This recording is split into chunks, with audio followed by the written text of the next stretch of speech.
The live TV, सच सबसे आगे। नमस्कार, द लाइव टीवी आप देख रहे हैं, आपके साथ मैं हूं आदित्य कुमार। ईडी यानी कि प्रवर्तन निदेशालय, ईडी सक्रिय कब नजर आती है आप बखूबी जानते हैं। जब भी किसी राज्य में कुछ उथल पुथल करनी हो तो उस राज्य में ईडी का नाम जरूर आप सुन लेते हैं। चाहे उस राज्य में चुनाव हो या किसी पार्टी में बगावत हो, ऐसा कुछ भी अगर होने वाला होता है तो ईडी का नाम आपको सुनाई दे जाता है। कभी विपक्ष के नेता लेते हैं, कभी सत्ता पक्ष वाले लेते हैं, कहीं ना कहीं से ईडी का नाम आ जाता है। अब ईडी इस वक्त चर्चाओं में इसलिए है कि सुप्रीम कोर्ट में एक वकील ने कहा है कि ईडी पर रोक लगाई जानी चाहिए। अगर ईडी पर रोक नहीं लगाई गई तो बहुत बड़ी मुसीबत जो है वो खड़ी हो सकती है। अब क्या कुछ कहा गया है ये जरा आप देख लीजिए। आपके देखिए, आपकी स्क्रीन पर एक हेडलाइन चल रही है दैनिक भास्कर की। इस पर लिखा है, सुप्रीम कोर्ट में आरोपी के वकील बोले ईडी पर लगाम जरूरी, यानी ईडी पर लगाम लगाना होगा। बंसल ब्रदर्स की गिरफ्तारी पर कहा, जब तक ईडी पावरफुल तब तक देश में कोई सुरक्षित नहीं है।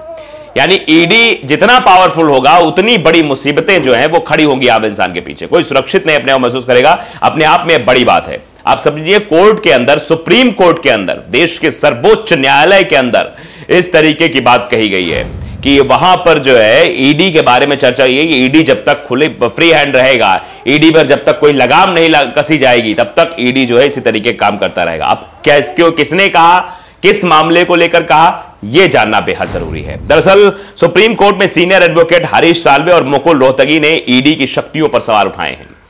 साल्वे ने कहा कि जब तक प्रवर्तन निदेशालय ईडी के पास उसे दी गई कठोर शक्तियां हैं तब तक देश में कोई सुरक्षित नहीं है। यानी ईडी की शक्तियों से देश की सुरक्षा का क्या लेना देना है, यह अभी आप समझ नहीं पा रहे होंगे। धीरे धीरे जब आप खबर बताएंगे तो आपकी समझ में आएगा।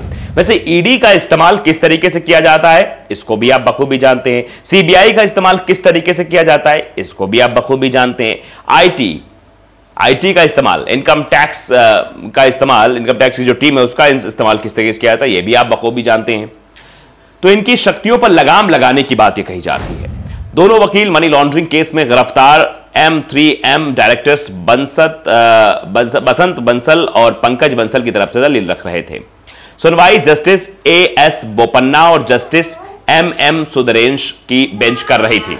वकील का दावा है कि जांच में सहयोग कर रहे थे Bansal brothers. Realty group M3M के डायरेक्टर्स के वकील हरीश साल्वे ने मंगलवार को सुनवाई के दौरान कहा कि ईडी को दी गई कठोर शक्तियों पर लगाम नहीं लगाया जाता है तो इस देश में कोई भी सुरक्षित नहीं है। यानी ईडी को उसके पीछे लगा दिया जाएगा।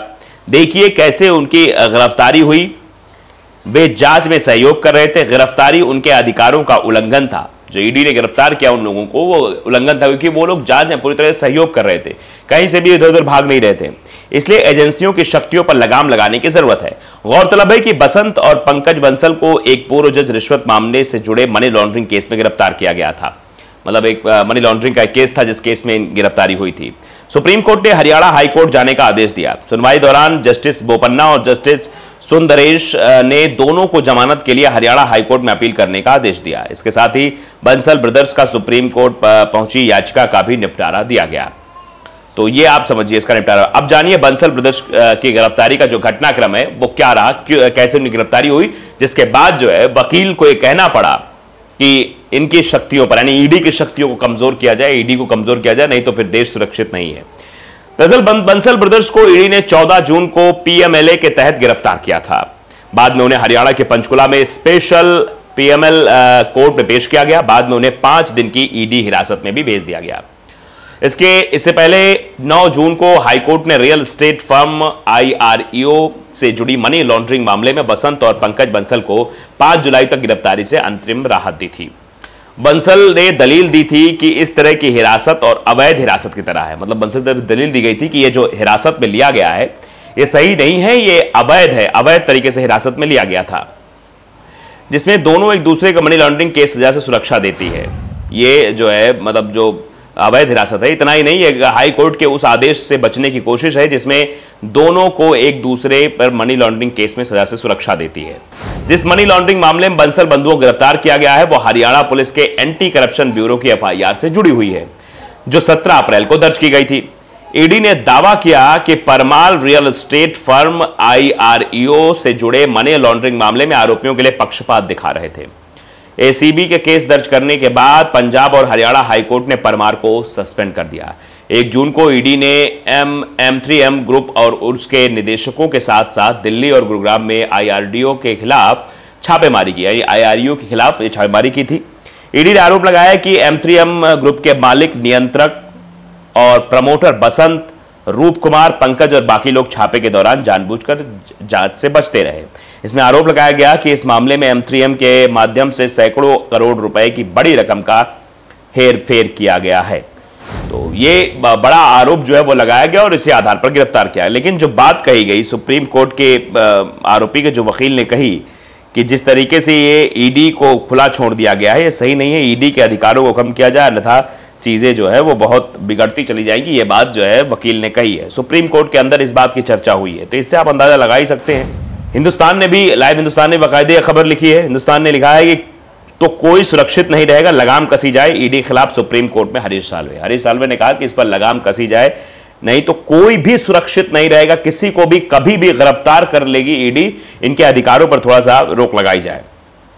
ईडी ने 14 जून को पीएमएलए के तहत बंसल बंधु को गिरफ्तार किया था। उन्हें हरियाणा के पंचकुला में विशेष पीएमएलए कोर्ट में पेश किया गया, जहां से उन्हें ईडी की 5 दिनों की हिरासत में भी भेज दिया गया। ईडी यानी प्रवर्तन निदेशालय, इसकी शक्तियों पर सुप्रीम कोर्ट में सवाल उठ रहे हैं। एक मामले में याचिकाकर्ता की ओर से पेश हुए सीनियर एडवोकेट का कहना है कि अगर लगाम नहीं लगाई गई तो देश सुरक्षित नहीं होगा।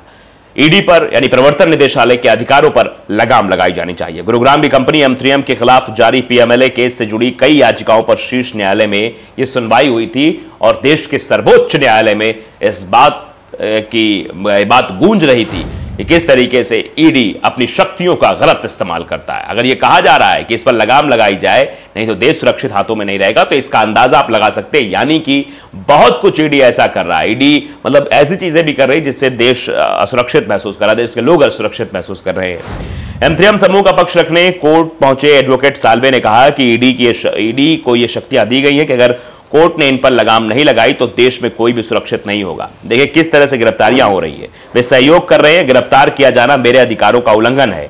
इन ताकतों पर लगाम लगाए जाने की जरूरत है। साल्वे के अलावा एडवोकेट मुकुल रोहतगी भी M3M के निदेशक बसंत बंसल और पंकज बंसल का पक्ष रख रहे थे। दोनों का एक पूर्व जज को रिश्वत देने से जुड़े मामले मनी लॉन्ड्रिंग के जांच के दौरान गिरफ्तार किया गया था। खास बात यह है कि याचिका के जरिए दिल्ली हाईकोर्ट के आदेश को भी चुनौती दी गई थी, जिसमें उच्च न्यायालय ने भी इस मामले में गिरफ्तारी से दखल से इनकार कर दिया था। ईडी ने 14 जून को पीएमएलए के तहत बंसल बंधु गिरफ्तार किया था।